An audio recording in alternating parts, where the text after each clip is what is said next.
want you to see this place we're camped.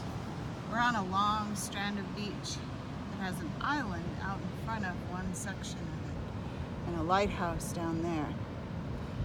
Lots of sand.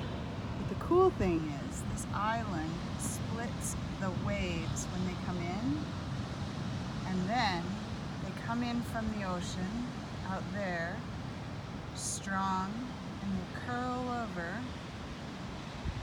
See this one getting ready to curl, and it'll come to the center right there, and it'll crash into the one from that side that's curling over. And right there in the middle, they meet. Bam! Two waves. It's shallow enough you could almost walk across there, but I'm not going to do it without a wetsuit. It's cold here. Can you tell how foggy and blustery it is down there by those rocks? Mike and the dogs walked over there, and now Mike and the dogs are walking over there somewhere. Thanks for visiting us in Peru.